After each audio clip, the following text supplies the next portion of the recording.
अस्सलामु अलैकुम वरहमतुल्लाहि वबरकातुहू। संडे कमेंट बॉक्स के एक नए एपिसोड के साथ मैं एम कासमी आप लोगों की खिदमत में हाज़िर हूँ। मुझे उम्मीद है कि आप लोग खैर आफियत से होंगे। अपना ख्याल रखें, अपनी सेहत का ख्याल रखें, क्योंकि सेहत रहेगी तो आप अल्लाह की इबादतें भी खूब कर पाएंगे। और मुझे अपनी दुआओं में याद रखिएगा। रमज़ान का महीना गुज़र गया और शव्वाल का महीना चल रहा है। शव्वाल के महीने में अभी 14 दिन बाकी और रह गए हैं, तो शव्वाल के 6 रोज़े अगर कोई रखना चाहे तो अभी भी 15 दिन बाकी हैं, आप रख सकते हैं। सवालों का सिलसिला शुरू करते हैं।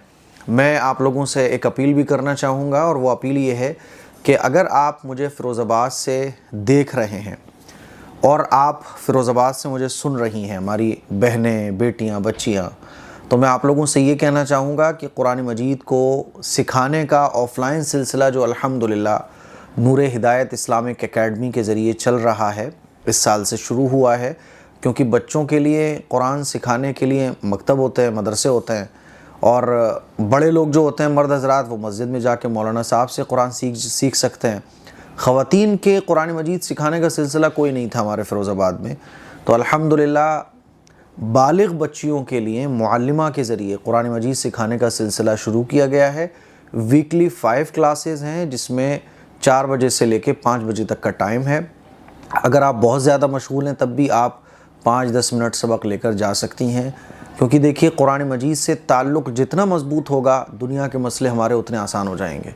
और कुरान मजीद से अगर हमारा ताल्लुक़ कमज़ोर होगा तो दुनिया के मसले हमारे लिए मुश्किल होते चले जाएंगे। आज बेबरकती का मसला है, वो कुरान से सॉल्व होगा। परेशानियां जाने का नाम नहीं लेती हैं, कुरान से ही मसला हल होगा। बीमारियां, दवाओं से शिफा नहीं मिल रही है, पैसे पे पैसा खर्च हुआ चला जा रहा है, कुरान से ही मसला हल होगा। कुरान में अल्लाह ने शिफा रखी है, दुनिया के लिए भी और आखिरत के लिए भी। तो कुरान मजीद से रिश्ता अपना मजबूत करने की ज़रूरत है। लेकिन अफसोस, हम अच्छा घर बनाने की फ़िक्र करते हैं, अच्छा खाने की फ़िक्र करते हैं, अच्छी जगहों पर घूमना जाना पसंद करते हैं, लेकिन कुरान मजीद को हम अच्छा पढ़ने की कोशिश नहीं करते। दुनिया भर की चीज़ें हम सीख रहे हैं, नहीं सीख रहे तो कुरान नहीं सीख रहे। इसी फ़िक्र के साथ ये कुरान मजीद सिखाने का सिलसिला ख़वातीन के लिए शुरू किया गया है इस साल से। तो अगर आप एडमिशन लेना चाहें तो 7417810799 पर व्हाट्सअप SMS करके भी आप सारी डिटेल ले सकती हैं। अगर आप फ़िरोज़ाबाद में रहती हैं तो इस ऑफ़लाइन क्लासेस को ज़रूर ज्वाइन कीजिए। और अगर आप ऑनलाइन कुरान मजीद की क्लास लेना चाहती हैं, या हमारे मर्द हज़रात लेना चाहते हैं, या बच्चों को पढ़वाना चाहते हैं, तो आप ऑनलाइन क्लासेस भी ले सकते हैं इसी नंबर पर व्हाट्सअप SMS करके। ठीक है, चलिए साहब, बिस्मिल्लाहिर्रहमानिर्रहीम। सवालों का सिलसिला शुरू करते हैं। पहला सवाल अहमद ने पूछा है, कह रहे हैं मुफ्ती साहब, क्या गूगल सब कुछ सही बताता है? ज़रूर बताइए। देखो, गूगल कोई इंसान तो है नहीं, है ना, वो एक मशीन है, और मशीन वही बताती है जो उसमें डाला जाता है। तो गूगल एक सर्च इंजन है, AI हो, गूगल हो, तो उसमें क्या है कि जो भी चीज़ें उसमें अपलोड की गई हैं, जो भी चीज़ें उस मशीन को बताई गई हैं, तो मशीन जो है ना, कैच करके उन चीज़ों में से आपके सामने आपके सवाल का जवाब दे देती है। तो आपने देखा होगा, जब भी AI से हम कुछ मालूम करते हैं तो जो जवाब आता है उस जवाब के नीचे भी लिखा होता है कि ये AI जनरेटेड जवाब है, ये गलत भी हो सकता है, इसमें कुछ कमियां भी हो सकती हैं, इसीलिए आप अपने स्तर पर तहकीक भी ज़रूर कर लें। तो AI से फ़ायदा है, लेकिन आप सारा भरोसा AI पर कर बैठ जाएं तो ये तो फिर गलत हो जाएगा। AI हो, गूगल हो, आप इससे सर्च कीजिए। वेबसाइट्स ओपन होती हैं जब हम गूगल को गूगल में कोई सर्च करते हैं। गूगल तो एक सर्च इंजन है ना। अब आप इसको जितना अच्छे से चलाना सीख लोगे, आपकी काबिलियत पर गूगल काम करेगा। आप जितना अच्छे से गूगल को इस्तेमाल कर सकते हो, AI को इस्तेमाल कर सकते हो, ये आपको उतना फ़ायदा पहुंचा सकता है। ऐसा नहीं होगा कि आप कुछ ना करना चाहो, सारा काम गूगल कर दे, सारा काम AI कर दे, ये पॉसिबल नहीं है। ये भी इंसान की मेहनत पर ही डिपेंड करता है। तो जितनी आपके अंदर काबिलियत होगी, जितनी आपके अंदर सलाहियत होगी, जितना टेक्निकल चीज़ों को समझने का आपके अंदर टैलेंट होगा और इल्म भी होगा, तब तो आप गूगल हो, AI हो, इससे बेहतरीन तरीके से फ़ायदा उठा सकते हो। वरना फिर जो है ना, वही होगा कि गूगल से सर्च करके, AI से सर्च करके आपने जवाब जो है ना किसी को पहुंचाया, और आपको बेइज्जती और रुसवाई का सामना करना पड़ सकता है। ठीक है, चलिए, हमारे एक मिलने वाले थे तो वो कहने लगे, देखो AI से मैंने ये पूछ के आपको बताया था, ये कैसे गलत हो सकता है? वो कहने लगे नहीं, एआई का गलत हो ही नहीं सकता। तो मैंने उनको एआई से जब सर्च करते हैं या एआई से कोई जवाब लेते हैं तो नीचे एक लाइन लिख के आती है कि ये एआई के जनरेटेड जवाब है, इसमें गलतियाँ हो सकती हैं, इसमें मिस्टेक्स हो सकती हैं। तो मैंने उनको ये दिखाया, मैंने देखिए आप जैसे इसको कमांड देंगे ये वैसा काम करेगा, आप जैसे इसको बताएंगे ये वैसे समझेगा। तो आपके अंदर टैलेंट होना चाहिए, तब ये टैलेंट वाला काम करेगा। यानी जो मशीन है, जो टूल है, जैसे एक कार होती है तो जितना अच्छा ड्राइवर होगा उतनी अच्छी वो कार चला सकता है, जितना अच्छा राइडर होगा उतनी अच्छी वो बाइक चला सकता है। ऐसे ही जितना अंदर आपके काबिलियत होगी उतने अच्छा तरीके से आप एआई को इस्तेमाल कर सकते हैं। तो टूल और मशीन्स होती हैं, जैसा आप इनको इस्तेमाल करोगे वैसे ये काम करेंगी। ठीक है, चलिए। सना नवेद पूछती हैं, मुफ्ती साहब मेरा सवाल है, क्या मुर्दों को सब पता चलता है कि उनके पीछे उनके बच्चे क्या कर रहे हैं, और बच्चों के दुखी होने से क्या माँ बाप को भी दुख होता है? देखो, मुर्दे जो इस दुनिया से, जो हमारे मरहूमीन होते हैं, मुर्दे होते हैं, उनको सब पता नहीं चलता है। मैं यहाँ बैठ के वीडियो बना रहा हूँ, ये कोई मेरा मरहूम इस दुनिया से चला गया, उसको थोड़ी ना पता चलेगा कि मुफ्ती साहब जो है ना ज़ोहर की नमाज़ के बाद संडे एपिसोड रिकॉर्ड कर रहे हैं। ऐसा थोड़ी ना होता है। हाँ, मुर्दों को फरिश्तों के ज़रिए, जैसे हम मान लीजिए कोई दूसरे मुल्क में बैठा है या कोई बाहर है तो हम उसे कॉल लगा के पूछते हैं कि भाई कहाँ है, तो वो बताता है कि मैं यहाँ हूँ। या कोई तीसरा बंदा उसके पास से आया है, वो हमें बताता है कि यार वो तो बाहर सड़क पे पड़ाके खा रहा था, चाय पी रहा था, वो यार वहाँ घूम रहा है। या तो ऐसे ही क्या होता है, जो मुर्दे होते हैं, मरहूम होते हैं, उनको फरिश्तों के ज़रिए, अच्छा जो जहन्नम में चले जाते हैं उनको तो फिर कुछ नहीं, उनको तो बस काम ख़त्म उनका, वो तो फिर अजाब में मुब्तला है, उन्हें तो अपनी पड़ी हुई है, नफ्सा नफ्सी का आलम है। लेकिन वो ये फ़िक्र ज़रूर करते हैं कि मैं इस अजाब में मुब्तला हो गया, काश मेरी जो औलाद मेरे पीछे रह गई वो इस अजाब से बच जाए। मैंने तो हिदायत नहीं पाई, वो मेरे बच्चे हिदायत पर आ जाएं। मैंने नमाज़ें नहीं पढ़ी, मेरे बच्चे नमाज़ पढ़ लें ताकि मैं जिस अजाब में मुब्तला हूँ वो इस अजाब में मुब्तला ना हो सकें, है ना। बाकी जो अच्छी रूहें होती हैं उनको अल्लाह तबारक व तआला के तरफ से, जैसे हमारे पास फ़ोन होता है ना, तो ऐसे ही उनके पास भी जो है ना फ़रिश्तों के ज़रिए ख़बर पहुंचती रहती है। वो जब चाहते हैं अपने घर वालों की ख़बर लेते रहते हैं कि भाई हमारे घर वालों के क्या हाल है, तो उनको बता दिया जाता है कि आपके बच्चे तो साहब आपके पीछे बेकार हो रहे हैं, बर्बाद हो रहे हैं, नमाज़ें नहीं पढ़ रहे, लड़ाई झगड़ों में मुब्तला हैं। तो उनको रंज पहुँचता है कि अच्छा ऐसा हो रहा है, तो वो अल्लाह से दुआ भी करते हैं कि अल्लाह हमारे घर वालों को हिदायत दे, है ना। और उनकी चाहत ही होती है कि हमारे घर वाले हिदायत पर आ जाएँ, तो वो दुआएँ भी करते हैं। तो ऐसा तो होता है, ऐसा नहीं होता कि डायरेक्ट उनको सब कुछ दिख रहा हो कि साहब कमरे में अच्छा ये लाइट लगी है, वो सामने कैमरा लगा है, अब मुफ्ती एम कासमी साहब कुर्सी पे बैठ के वीडियो रिकॉर्ड कर रहे हैं, ऐसा नहीं पता चलता है ना। एक नोटिफिकेशन सा उनके पास पहुंच जाता है कि हाँ भाई ठीक है, आपकी फैमिली वाले ठीक हैं, ओके, कोई प्रॉब्लम नहीं है। तो ऐसे होता है। ठीक है। सवाल नंबर 2, अगर हमें अपने मरहूमीन को ख्वाब में देखना है तो क्या पढ़ना चाहिए? ऐसा कोई भी अमल नहीं है कि आप अपने मरहूमीन को ख्वाब में देखना चाहते हो तो ये अमल कर लो तो साहब मरहूम ख्वाब में नज़र आ जाएंगे। ये तो ख्वाब में आ जाए कोई तो ठीक है, तबीयत के ऊपर होता है, अल्लाह की तरफ से ख्वाब होते हैं। मान लीजिए आप सोचते ज़्यादा याद करते हो किसी को तो ख्वाब में वो ज़्यादा जल्दी नज़र आता है, और आप बहुत ज़्यादा नहीं सोचते उसके बारे में तो हो सकता है कि आपको एक भी ख्वाब नज़र ना आए। तो इसका ताल्लुक़ ज़्यादा सोचने और इससे होता है। और बाज़ दफ़ा अल्लाह की तरफ से भी ख्वाब होते हैं कि वो मरहूम ख्वाब में नज़र आ जाता है, लेकिन ऐसा कोई अमल नहीं है, है ना। हो सकता है कि आपको कोई बता रहा हो कि ऐसा अमल कर लो, वैसा अमल कर लो, लेकिन ऐसा कोई अमल नहीं है, और ऐसे अमल की फ़िक्र करने की हमें ज़रूरत भी नहीं है। शरीयत ने हमें ये कहा कि अगर तुम्हारा कोई अपना इस दुनिया से चले जाए तो उसके लिए दुआएं मग़फ़िरत करो, बेहतरी नहीं है, उसके लिए दुआएं मग़फ़िरत करो। चलो अगर ख्वाब में आपको नज़र आ गया तो क्या करोगे? ख्वाब में नज़र आ गया मतलब क्या हो जाएगा भाई? आपको भी दुनिया से जाना है, वो पहले चला गया, आपको बाद में जाना है, जाना सबको इस दुनिया से। तो ख्वाब में अगर वो नज़र आ भी जाए तो इससे होगा क्या? मतलब होने क्या वाला है? कुछ भी नहीं। तो ये फालतू की चीज़ें हैं। आपका जो काम है कि अपने मरहूम के लिए ईसाले सवाब करना, अपने मरहूम के लिए दुआएं मग़फ़िरत करना, ये ज़रूरी चीज़ है। ठीक है। तो जो काम करने के हैं वो करना चाहिए। हमारी एक प्रॉब्लम ये है कि जो काम करने के होते हैं वो हम करते नहीं है, जो नहीं करने के होते वो कर रहे होते हैं। ठीक है। चलिए, मोहम्मद इमरान शेख पूछते हैं, मेरा सवाल है, नमाज से पहले मिसवाक करने से नमाज का सवाब 70 गुना बढ़ जाता है, तो सही तरीक़ा क्या है? देखिए, 70 गुना बढ़ जाता है इस तरह की तो कोई रिवायत हदीस में नहीं है। हाँ, ये है कि जो नमाज मिसवाक करके पढ़ी जाए तो बग़ैर मिसवाक के जो नमाज़ पढ़ी जाती है उसके मुकाबले में मिसवाक करके जो नमाज़ पढ़ी जाती है उसका अज्र 70 दर्जे ज़्यादा होता है ना, 70 दर्जे। यानी उसकी पोजीशन बहुत हाई हो जाती है।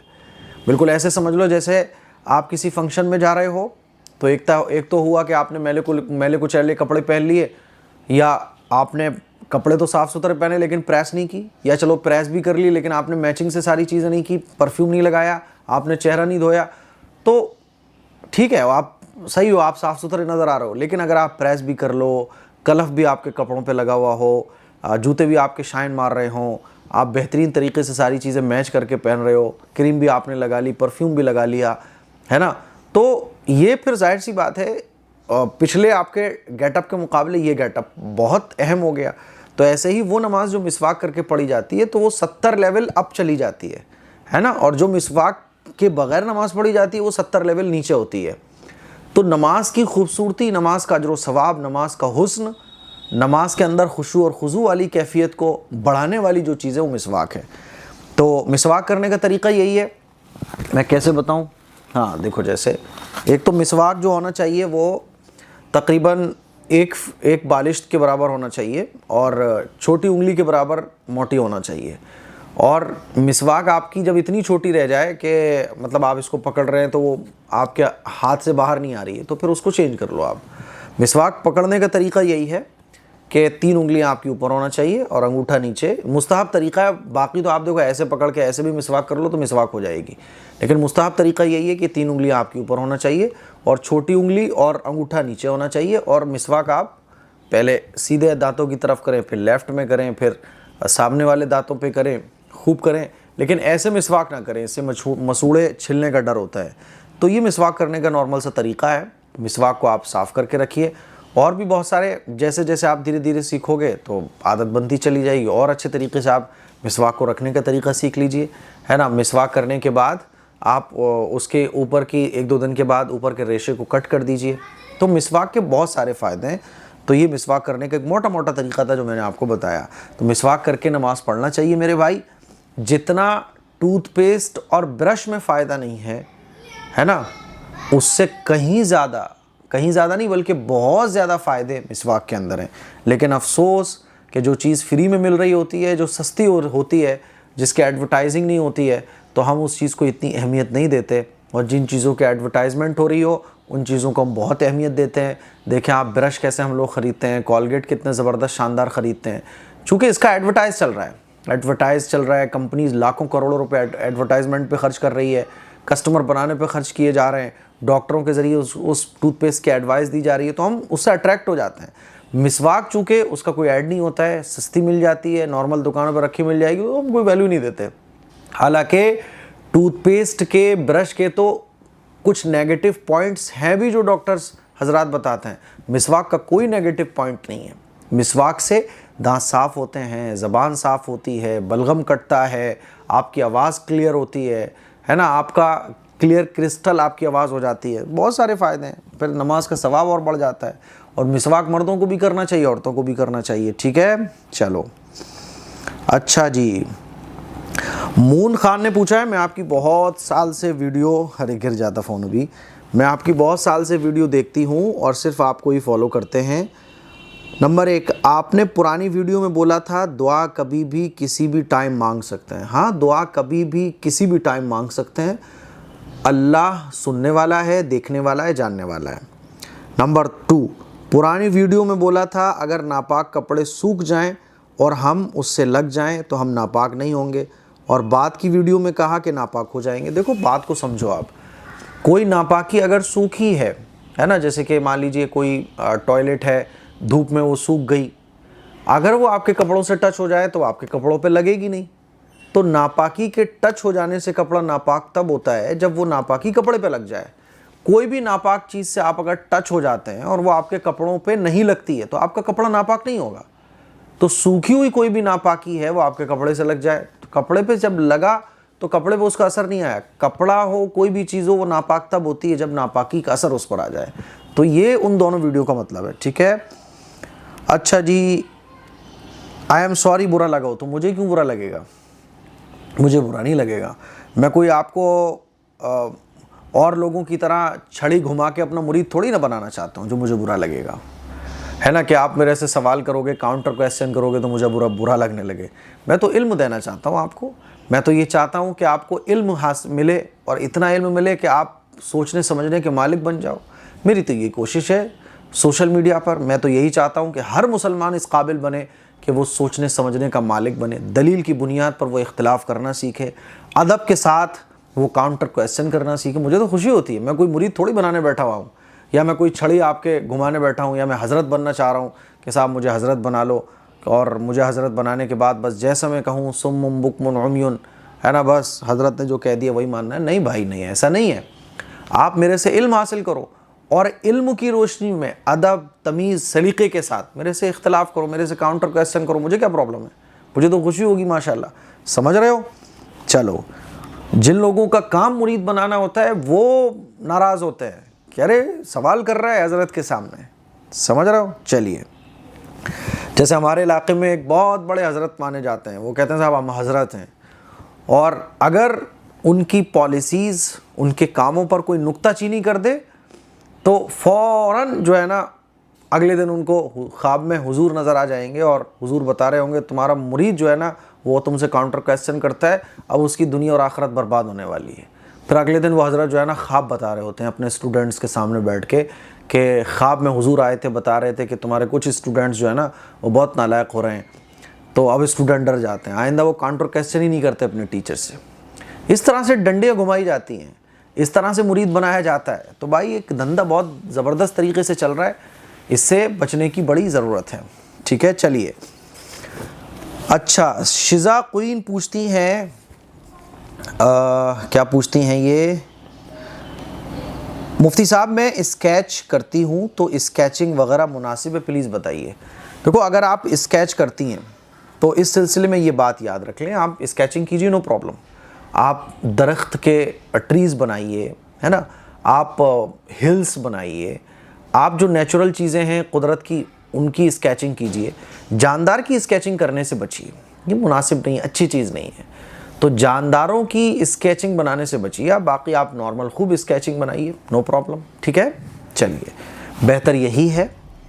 बाकी अगर आप जानदार की भी स्केच बनाएं तो देखो ये अच्छा नहीं है, मकरूह है, और बाज़ दफ़ा आदमी जो हदीस में वईद आई है किसी जानदार की तस्वीर बनाने की, उसमें भी आप दाखिल हो जाएंगी अगर पूरे स्केच आप बना रही हैं। तो मैं तो यही कहूँगा आप बेजान चीज़ों की स्केचिंग कीजिए, और बेजान चीज़ों की स्केचिंग भी बहुत अहम मानी जाती है। हर आदमी जानदार चीज़ की स्केचिंग को पसंद नहीं करता है। बहुत सारे लोग ऐसे हैं जो दरख्तों को, ट्रीज़ से, है ना, चरिंद परिंदों को बना सकते हो आप। जैसे आपने कोई आसमान का नज़ारा बनाया, दरख्तों का बनाया, उसमें कुछ परिंदे बिठा दिए, तो इतनी बहुत चल सकती है। ठीक है, चलिए। करिश्मा शेख पूछती हैं, मैं आपके वीडियो 4 साल से देखती हूँ, मेरा नाम शेख काशिफ़ा है, मेरा सवाल ये है कि लोन लेकर घर बनाना कैसा है, आप ज़रूर बताइए। देखो मेरी बहन, लोन लेकर घर बनाने से बचना चाहिए। अगर ये पॉसिबल है कि आप किसी से कर्ज़ा ले लो और उस कर्ज़े की अदायगी का पक्का इरादा कर लो, अगर कोई कर्ज़ा दे सकता हो तो कर्ज़ा लेके आप घर बना लो, है ना। पहली फ़ुर्सत में आप अल्लाह से ये दुआ करो कि अल्लाह लोन से बचा ले, कोई ऐसा रास्ता मुझे बता दे, कोई कर्ज़ा देने वाला मुझे मिल जाए। कर्ज़े देने वाले बहुत होते हैं, प्रॉब्लम ये है कि कर्ज़ा लेने के बाद आदमी वापस नहीं करता, जिसकी वजह से आजकल लोग कर्ज़ा देने से बचते हैं। क्योंकि मालूम है आजकल लोग जो है ना वादा खिलाफ हो गए हैं, अमानत में ख़यानत करने वाले हो गए हैं, झूठ बोलने वाले हो गए हैं, धोखा देने वाले हो गए हैं। तो कर्ज़ा आदमी आज भी दे सकता है, लेकिन डरता है वो, मैंने कर्ज़ा दिया ये वापस नहीं करेगा। तो आप अल्लाह से दुआ कीजिए, और कोई ऐसा बंदा जो आपको कर्ज़ा दे सकता हो तो कर्ज़ा लेके आप घर बना लीजिए और उनका कर्ज़ा धीरे धीरे अदा कीजिए, लोन मत लीजिए। दूसरी बात, अगर मान लीजिए कोई कर्ज़ा नहीं दे पा रहा है, फिर भी लोन लेने से बचिए। जब तक किराए से काम चलता हो, आपको लग रहा है कि भाई हम किराए पे रहकर पैसा जोड़ते रहेंगे और फिर धीरे धीरे जो है ना मकान ले लेंगे, तो 2-4 साल में अगर ये पॉसिबल है, 5 साल में पॉसिबल है, तो आप किराए पे रहिए और पैसा जोड़ते रहिए। जोड़ने की जो चाहें वो आप शक्ल बना लें।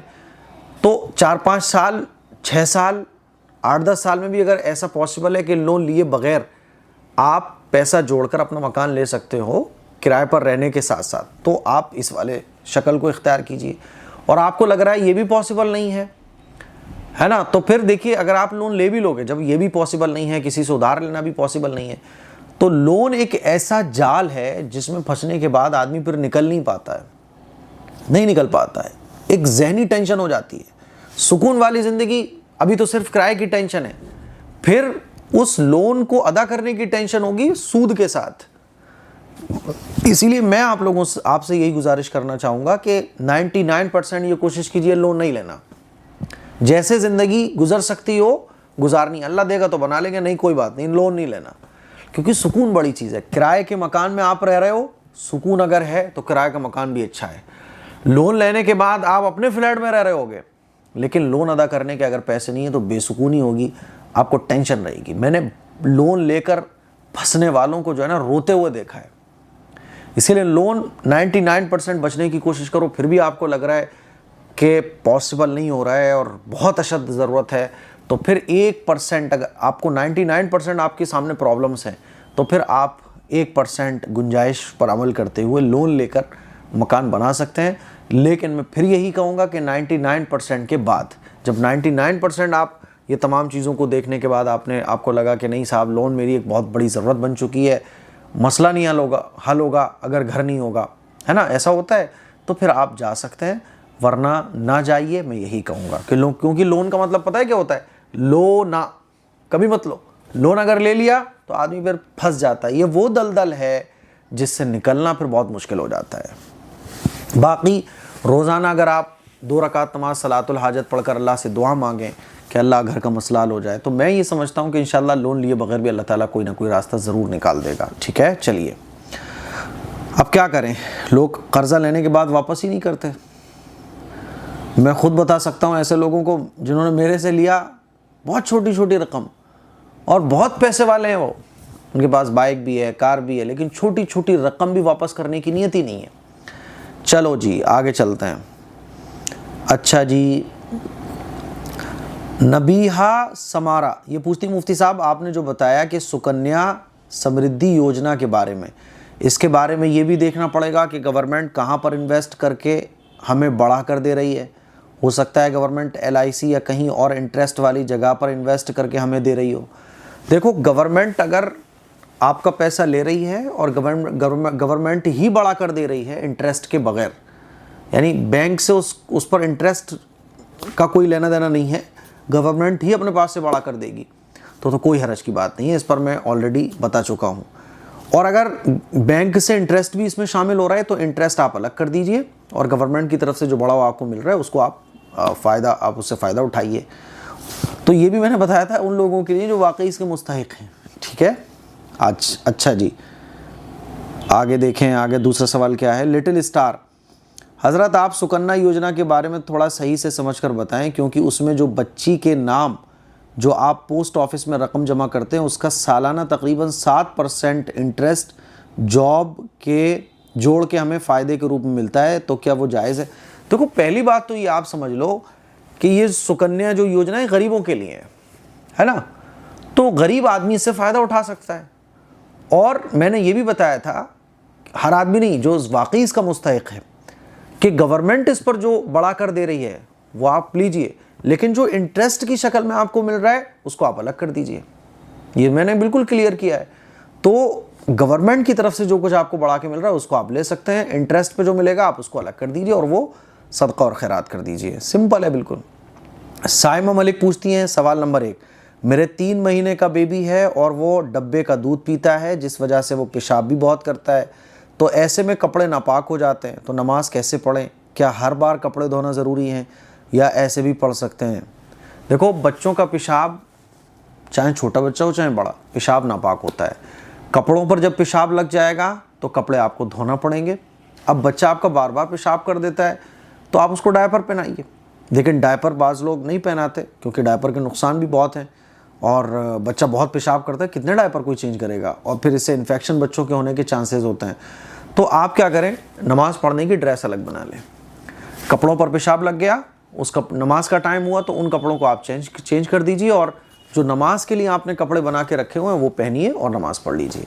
बच्चा बार बार पेशाब करे, कितनी बार पेशाब करे, पेशाब अगर कपड़ों पे लगेगा तो या तो वो कपड़े चेंज कीजिए आप, या फिर कपड़ों को वॉश कीजिए। ठीक है, कपड़ों पर पेशाब लगा हो और आप नमाज़ पढ़ लें तो नमाज नहीं होगी, क्योंकि नमाज के लिए कपड़ों का पाक होना ज़रूरी है। सवाल नंबर 2, मेरी शादी नवंबर 2024 में हुई थी और आपने हमें बुलाया भी नहीं, और रिश्ता होने के 2 महीने के बाद मेरे सर में बहुत दर्द हुआ। आलम ये हो गया कि मेरी याददाश्त भी चली गई, कुछ चीज़ रख कर याद नहीं रहती है, कहाँ रखी हैं, और अब तक यही आलम है। प्लीज़ ऐसा कोई वजीफ़ा बताएं जिससे मेरी याददाश्त ठीक हो जाए। ऐसा आपने शादी कर ली नवंबर 2024 में, मुझे बताया भी नहीं। आप लोगों की कितनी यार गलत बात है यार ये, कि आप लोगों से जो मेरा ताल्लुक़ है वो 6 साल हो गए। 2019 से मैं कंटिन्यूसली आप लोगों को रोज़ाना दीन की बातें सिखा रहा हूँ, बता रहा हूँ। हम लोगों का इतना एक गहरा ताल्लुक़ है, लेकिन यार आप लोग सब धड़ाधड़ शादियाँ कर रहे हो माशाल्लाह। किसी के बच्चे हो गए, कोई मुझे कमेंट कर रहा होता है, मुफ्ती साहब हम तो जब हमारी शादी नहीं थी तब से देख रहे हैं, अब तो माशाल्लाह 2 बच्चे हैं। अरे भाई आपने कभी अकीक़े में नहीं बुलाया, वलीमे में नहीं बुलाया, निकाह में नहीं बुलाया, अरे कभी वैसी ही दावत नहीं करी कि यार गलत बात है आप लोगों की। मुझे बहुत अफसोस होता है। मुझसे ना डरा करो यार आप लोग इतना। बाज़ लोग जो है ना मौलाना सोच के डर रहे होते हैं, अरे मौलाना साहब है कहीं डांट ना लगा दें, ख़वातीन डर रही होती हैं, मर्द हज़रात डर रहे होते हैं। भाई मैं इतना डरावना नहीं हूँ, मैं बहुत सादा सिंपल आदमी हूँ यार, ये गलत बात है। इसीलिए आप लोगों से मेरी गुजारिश है कि अकीक़ा करो, वलीमा करो, निकाह करो, घर बनाओ, कुछ भी बनाओ, लेकिन यार इनवाइट करो कम से कम यार, है ना। बस ऐसे ही सोशल मीडिया का ताल्लुक़ सोशल मीडिया पर रह जाएगा, नहीं ऐसा नहीं होना चाहिए। इसलिए बुलाओ थोड़ा सा। मैं दिल्ली भी जाता हूँ, लखनऊ भी जाता हूँ, और सिटीज़ में भी जाना होता है। आप लोग कम अज़ कम अपनी शादी में हमें तो याद रखो यार, हैं कितनी गलत बात है। दिल दुख गया मेरा। चलो इनकी प्रॉब्लम तो समझे, ये वो सोचेंगे लोग मुफ्ती साहब अपने भी मगन हो गए। देखो आप सूरह फातिहा सर पे हाथ रख के 11 मरतबा पढ़ लिया करो, और सूरह फातिहा सुबह शाम दम करके हाथों पे सर पे फेर लिया करो, ठीक है। तो इंशाअल्लाह फ़ायदा मिलेगा। सुबह शाम ये करना है, और आयतल कुर्सी और दोनों कुल पढ़ के दम करना है, इंशाअल्लाह फ़ायदा मिलेगा, ठीक है। दवा जो आप खा रही हो उस पर भी 11 मरतबा सूरह फातिहा पढ़कर दम करके खाएं। पानी जो पिए उस पर भी 11 मरतबा सूरह फातिहा दम करके पिएं, ठीक है। चलिए, साइमा खान पूछती हैं शव्वाल के 6 रोज़े कब रखना है। मैंने शुरू में बता दिया था कि शव्वाल के पूरे महीने में 6 रोज़े आप कभी भी रख सकती हैं। ईद को 14 और 15 16वां दिन है आज, यानी अभी 14 दिन और बाकी हैं, शव्वाल के रोज़े आप रख सकती हैं। सिरातुल मुस्तकीम पूछते हैं क्या पीपीएफ से बढ़कर मिलने वाली रकम हलाल है। देखो पीपीएफ से बढ़कर जो रकम मिलती है वो गवर्नमेंट की तरफ से मिलती है तो वो भी हलाल है, लेकिन जो इंटरेस्ट बैंक की तरफ से अगर मिलेगा तो वो हलाल नहीं होगा। यानी बैंक में जो पीपीएफ अकाउंट में जो रकम थी तो उस पर इंटरेस्ट भी बढ़ता है, अगर तो बैंक की तरफ से जो इंटरेस्ट बढ़ा तो वो आप किसी गरीब को दे दीजिए, और गवर्नमेंट की तरफ से आपकी रकम जो पीपीएफ में अकाउंट में होल्ड कर ली जाती है फिर उस पर जो बढ़ा कर दिया जाता है तो वो लेने में कोई हर्ज की बात नहीं है। अच्छा जी, सलमान खान पूछते हैं मुफ्ती साहब नूरानी कायदे की क्लास कब आएगी, आपके स्टूडेंट इंतज़ार कर रहे हैं। ऐसे स्टूडेंट हैं निकाह कर लेते हैं, वलीमा कर लेते हैं, बुलाते नहीं हैं। बताओ यार, हम तो अपने उस्ताद से इतनी मोहब्बत करते हैं कि आज भी छोटा सा काम होता है हम सबसे पहले अपने उस्ताद को बुलाने जाते हैं, उनको कॉल करके बोलते हैं। तो कम अज़ कम ठीक है, कॉल पे मेरी आपकी बात नहीं हो पाती है, 1000 मैसेजेस अभी भी पढ़े। आप बोलोगे यार मुफ्ती साहब इतने कॉल करो मैसेज करो जवाब नहीं देते, 1000 मैसेज पढ़ें। जितनी मेरी अंदर ताकत है उतना मैं मैसेज को रीड करता हूँ, जवाब देने की कोशिश करता हूँ। कुछ लोग रह जाते हैं तो भाई नाराज़ ना हुआ करें, दोबारा कॉल मैसेज किया कर लें, निकाह की और वलीमे की दावत दे दिया करें, ठीक है। तो कुरान नूरानी कायदे की क्लासेस आज से आना शुरू हो गई और इंशाअल्लाह एक दिन छोड़ के आपको मिला करेंगी। नगमा खातून पूछती है मुफ्ती साहब उम्मीद है आप खैरियत से होंगे। मेरा एक सवाल है, मेरी फूफी बेवा हैं और गरीब भी, तो उनकी लड़की की शादी है तो उन्होंने एक फ्रिज मांगी है, तो हम उन्हें ज़कात के पैसे दे सकते हैं? प्लीज़ बताइए। अगर वो ज़कात की मुस्तहिक़ हैं तो आप उनको ज़कात के पैसे दे दीजिए, वो कुछ भी करें उसका, फ्रिज मत दीजिए, उनको ज़कात के पैसे दे दीजिए कि भैया जो चाहो वो करो, अब वो फ्रिज लाएँ या कुछ भी करें, ठीक है। क्योंकि देखो जहेज़ को ख़त्म करने की ज़रूरत है, जहेज़ को बढ़ावा देने की ज़रूरत नहीं है। आप कोशिश ये करो कि जहाँ भी बच्चियों की शादियाँ हो रही हैं जहेज़ बंदा ना ले, इस्लाह करो, उसकी सोच को बदलने की कोशिश करो ताकि जहेज़ का ख़ात्मा हो। ये हल नहीं है कि हम बच्चियों की शादियों में जहेज़ अरेंजमेंट कराएं, तो इससे तो जहेज़ कभी नहीं ख़त्म होगा। निकाह को आसान बनाने की ज़रूरत है। गरीब आदमी है तो कोशिश ये करो कि लड़के को समझाओ कि बेटा जहेज़ के बगैर शादी लो, शादी करो। वो जहेज़ ही लेना चाह रहा है तो पैसे दे दो उसको, कैश दे दो, कुछ काम करो, थोड़ा बहुत सामान जिससे घर की ज़रूरतें पूरी हो जाती हैं वो अलग बात है, लेकिन हद से ज़्यादा अरे भाई नहीं है तो फ्रिज की ज़रूरत क्या है यार। क्या पहले फ्रिज के बगैर नहीं रहते थे लोग? आज भी गरीब लोग क्या फ्रिज के बगैर नहीं रहते हैं? नहीं साहब फ्रिज भी चाहिए, बाइक भी चाहिए, तो आप कोशिश ये करो। और कोई गरीब आदमी हद से ज़्यादा बड़ा चढ़ा के शादियाँ कर रहा है तो फिर उसको मत दो पैसे। हाँ, कोई गरीब है, वो जो बुनियादी बेसिक ज़रूरतें हैं जैसे कि खाना है, घर गृहस्थी के 2-4 सामान हैं, उसकी अगर ज़रूरत है, आपको लग रहा है यार ये तो वाकई बहुत गरीब है, तो आप उसको ज़कात के पैसे पकड़ा दो, वो जो चाहे लेके आए। ठीक है, चलिए। सुमीदन पूछते हैं, अगर कोई नॉन मुस्लिम हमारे बच्चों से पूछे कि टोपी क्यों पहनते हो तो क्या कहें? बोल दो कि हमारे नबी की सुन्नत है, हमारे प्रॉफिट मोहम्मद सल्लल्लाहु अलैहि वसल्लम सर को ढका करते थे, इसलिए मुसलमान अपने सर को ढकते हैं। मुफ्ती साहब अमामा लगाते हैं क्योंकि हमारे नबी ने अमामा बांधा है ना। सर को ढकना ये इस्लामी तालीमात है, सिंपल है, इसमें क्या प्रॉब्लम की बात है। फरहत जबीन, मेरे घर एक किराएदार रहती हैं जो कहीं काम करती हैं और शायद वो ज़कात फ़ितरा भी लोगों से लेती हैं, तो क्या किराया जो हम लेते हैं तो पैसे मेरे लिए लेना जायज़ है? हाँ, बहुत अच्छा इन्होंने सवाल पूछा है। देखो, कोई गरीब आदमी है जो ज़कात सदका फ़ितरा लेता है, फिर उससे वो आपकी दावत कर रहा है, तो याद रखिएगा वो उसका मालिक हो गया पैसे का। अब गरीब आदमी आपको जो भी कुछ खिलाए तो वो मालिक है उस पैसे का, वो आपको खिला सकता है, आपके लिए खाना जायज़ है। मिसाल के तौर पे कोई गरीब आदमी, मैंने उसको ज़कात दी, अगले दिन वो मेरी ही दावत कर रहा है कि मुफ्ती साहब आपकी दावत है, तो मैंने उसको ज़कात दी, वो उस पैसे का मालिक हो गया। अब वो उस पैसे का मालिक हो गया तो मेरी ज़कात अता हो गई, वो ज़कात का पैसा नहीं रहा, अब वो उसका पैसा हो गया और वो अपने पैसे का जो चाहे वो करे। अब वो मुझे खाना भी खिला सकता है, मुझे हदिया भी दे सकता है। तो वो जो गरीब आदमी आपको ज़कात फ़ितरा जमा करके आपको किराया देता है, नो प्रॉब्लम, इसमें क्या हर्ज की बात है। वो अपने पैसे का मालिक है और वो अपने पैसे का मालिक होने के बाद जो चाहे वो कर सकता है। ठीक है, तो मैंने अगर किसी को ज़कात दी, अब वो ज़कात लेने वाला कल को मेरी ही दावत कर दे, तो चूँकि वो उस पैसे का मालिक हो गया, और जब वो मालिक हो गया तो वो जो चाहे कर सकता है, मेरी भी दावत कर सकता है, मुझे हदिया भी दे सकता है। ठीक है, तो उसकी जो मिल्कियत है वो चेंज हो गई। समझ रहे हो बात को? चलिए, अच्छा जी। माहिया परवीन पूछती हैं, मुफ्ती साहब हर चीज़ सिखाने के लिए आप पैसे ना लें तो बहुत से ज़रूरतमंद लोग सीख सकते हैं।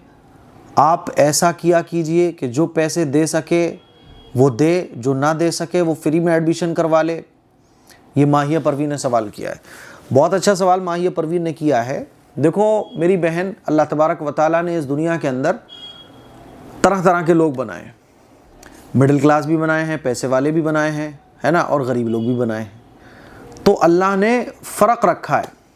कुरान मजीद में भी अल्लाह तबारक व तआला इरशाद फरमाता है कि अल्लाह तबारक व तआला ने रिज़्क़ के सिलसिले में, वल्लाहु फ़द्दल बअज़कुम अला बअज़िन फ़िर रिज़्क़, अल्लाह ने रिज़्क़ के सिलसिले में लोगों में फजीलत दी है, रोज़ी में आगे बढ़ाया, किसी को कम किसी को ज़्यादा। तो जो लोग फ्री में पढ़ना चाहते हैं उनके लिए हमारा फ्री का भी सेटअप है। जो लोग फ़ीस अफोर्ड कर सकते हैं उनके लिए फ़ीस वाला सिस्टम है ना। तो दोनों तरह के सिस्टम है। कोई अगर फ़ीस नहीं दे सकता है उसके लिए अलग कैटेगरी है, जो फ़ीस दे सकते हैं उनके लिए अलग कैटेगरी है। और फ़ीस वाला सिस्टम इसलिए रखा है ताकि जो लोग इस काबिल हैं, जो फ़ीस दे सकते हैं, उनका पैसा अल्लाह की राह में ख़र्च हो। अगर हम ऐसा कर देंगे कि भाई जो फ़ीस दे सकता हो वो दे दे, जो फ़ीस ना दे सकता हो वो ना दे, तो फिर क्या होगा, जो फ़ीस दे सकता होगा शैतान उसको भी रोकने की कोशिश करेगा। अरे जब फ्री में हो रहा है तो क्यों पैसे देगा? आजकल दीन के रास्ते पे कोई पैसे निकालता है? और फ़ीस का पर्पज़ ये होता है कि जो हमारे कोर्स को ज्वाइन करेगा, जो फ़ीस से पढ़ेगा, तो हमें वो फ़िक्र वाला आदमी चाहिए जो तमाम ज़रूरतों से पहले दीन को रखता हो। समझ रहे हो? क्योंकि जो अल्लाह की राह में कुर्बानी देने का जज्बा रखता होगा वो आगे भी दीन के काम और फ़िक्र के साथ कर सकता है, इसलिए फ़ीस वाला सेटअप रखा है। तो मैं कुल मिला के, लंबी बात हो जाएगी, संडे एपिसोड हमारा 30 मिनट से वैसे ही ऊपर हो चुका है। फ़ीस वाली अलग लाइन है और फ्री वाली अलग लाइन है। तो जो फ्री में जाना चाहे फ्री में, जो फ़ीस में आना चाहे वो फ़ीस में। ठीक है, ये तो अल्लाह की तरफ से कैटेगरी है, मैं क्यों इसमें वो करूँ। और होता क्या है कि जब आदमी फ़ीस देता है तो वो फ़िक्र के साथ ज्वाइन होता है। मैं अगर ये ऐलान निकाल दूं कि भाई मैं फ्री में ये कोर्स करा रहा हूँ, आप यकीन माने कि लोग जुड़ेंगे तो बहुत, लेकिन क्या होगा कि जिसका जब मन करेगा वो ज्वाइन होगा, जिसका जब मन करेगा वो छोड़ देगा। तो मुझे मैं कैसे पता करूं? मैं कोई अल्लाह तबारक व तआला की तरफ से मुझे ऐसा इल्म तो है नहीं है कि मैं पता कर लूं इसके अंदर कितनी फ़िक्र है। तो अब उसकी फ़िक्र कैसे पता चलेगी कि फ़ीस वाला जो बंदा होगा, तो जो फ़ीस दे सकता है मतलब इसके अंदर फ़िक्र ज़्यादा है, और जो कम फ़ीस दे सकता है वो ये बोलता है, मतलब किसी के अंदर फ़िक्र बहुत है लेकिन वो फ़ीस नहीं पे कर सकता है, तो वो बताता है कि मुफ्ती साहब मैं फ़ीस नहीं पे कर सकता हूँ, मैं आधी फ़ीस दे दूँ क्या? मुफ्ती साहब मैं 1 महीने बाद फ़ीस दे दूँगा। तो मैं कहता हूँ आ जाओ। और जो फ्री वाले हैं, जो बिल्कुल ये कहते हैं कि साहब हमें तो फ्री में पढ़ना है, तो फिर हम उनसे ये पूछते हैं कि फ्री में आप पढ़ना है तो क्यों, इतने पैसे भी आपके पास नहीं है? तो पूरी तहकीक करने के बाद पता चलता है कि साहब ये फ्री में पढ़ें क्योंकि इनके पास फ़ीस देने के पैसे नहीं है, तो हम उनको भी ले लेते हैं। लेकिन ऐसा नहीं हो सकता, कोई भी चीज़ का एक निज़ाम होता है, समझ रहे हो मेरे भाई? तो फ़ीस वाला भी है, फ्री वाला भी है, और ये तमाम निज़म होता है और मेंटेनेंस सिस्टम होता है। पूरी एक चीज़ जब अच्छे से तभी चल सकती है जब उसमें कुछ उसूल और ज़ाब्ते बनाए जाएं। अच्छा जी, आर शौकत पूछते हैं क्या पीएफ के पैसों पर भी ज़कात निकलेगी? जिस दिन आप ज़कात का हिसाब लगाने बैठ रहे हैं तो उस डेट में आपके पीएफ अकाउंट में कितनी रकम है वो भी ज़कात में जुड़ेगी। एमएस पारकर, अगर मैं ज़कात बेचता हूं तो आपको कैसे पता चलेगा ये पैसा ज़कात का है? क्योंकि सेम अकाउंट में सदका और खैरात भी रिसीव हो रहा है। क्या अमाउंट ट्रांसफ़र करते वक्त ऐड होने वाले ऑप्शन में ज़कात मेंशन करना काफ़ी है? हाँ, ज़कात मेंशन करना काफ़ी है। आप लोग ज़कात मेंशन कर देते हैं, पता चल जाता है। और देखिए, ज़कात हो, सदका हो, खैरात हो, ये सब गरीब लोगों पर ही खर्च होता है। तो जो मुस्तहिक लोग ज़कात के होते हैं वही सदका और खैरात के होते हैं। तो वो अकाउंट ही गरीब लोगों के लिए है, यानी उसका जो पैसा है वो ज़कात के मुस्तहिक पर ही खर्च होता है। और ज़कात का मुस्तहिक जो होगा वो फ़ितरे का, सदक़े का भी मुस्तहिक होगा। तो इसमें परेशान होने वाली कोई बात नहीं है। लास्ट सवाल है लवर बॉय की तरफ से, क्या नाम है इनका? आपने जो कश्मीरी चूड़ियाँ पहनने के ऊपर वीडियो बनाई थी उस पर मैंने आपसे पूछा था कि अगर शौहर कहे कि घर में पहनो बजने वाली चीज़ें जैसे पाजेब या कश्मीरी चूड़ियाँ, तो क्या मना कर दें या पहन लें? घर में पहन सकते हैं या नहीं? साफ साफ लिखा करो, क्योंकि बार बार उतारना और पहनना तो मना कर दें शौहर को। देखो, जो पायल होती है और जो पाजेब होती हैं, है ना, तो बजने वाले जो जेवरात होते हैं उनको नहीं पहनना चाहिए। जैसे कि पायल है और पाजेब है, जो पैरों में पहन लें तो वो खनकती हैं, तो घर में भी नहीं पहनना चाहिए। हाँ, बंद कमरे में कि शौहर की चाहत है मेरी बीवी ये पहने, तो बंद कमरे में शौहर के लिए तो आप जो चाहें वो पहन सकते हैं, कोई हरज की बात नहीं है। शौहर बीवी के लिए, बीवी शौहर के लिए, कोई हरज की बात नहीं है ना। बंद कमरे में मियाँ बीवी एक दूसरे के लिए जो चाहें वो पहन सकते हैं। समझ रहे हो? मैं बिल्कुल बार बार इस चीज़ को हाईलाइट इसलिए कर रहा हूँ, घर में भी वो चीज़ें पहनना जायज़ नहीं है। जैसे कि पायल है, पाजेब है, और बहुत सारी चीज़ें ऐसी होती हैं जो घर में पहनना भी दुरुस्त नहीं है। लेकिन शौहर के लिए, बीवी के लिए, एक दूसरे को खुश करने के लिए, एक दूसरे को अट्रैक्ट करने के लिए जो चाहे वो बंद कमरे में पहन सकते हैं। ठीक है? तो मुझे उम्मीद है आपको ये सवाल का जवाब अच्छे तरीके से समझ आ गया होगा। आज का संडे एपिसोड माशाल्लाह हमारा 40 मिनट का हो चुका है। मुझे उम्मीद है कि आपको सवालों के जवाब अच्छे तरीके से समझ आ गए होंगे। इस क्लिप को शेयर करें, दूसरों तक पहुंचाएं, और अगले संडे एपिसोड के लिए अपना सवाल कमेंट बॉक्स में जाके कमेंट कीजिएगा। दुआओं की गुजारिश है। अस्सलामु अलैकुम व रहमतुल्लाहि व बरकातहू।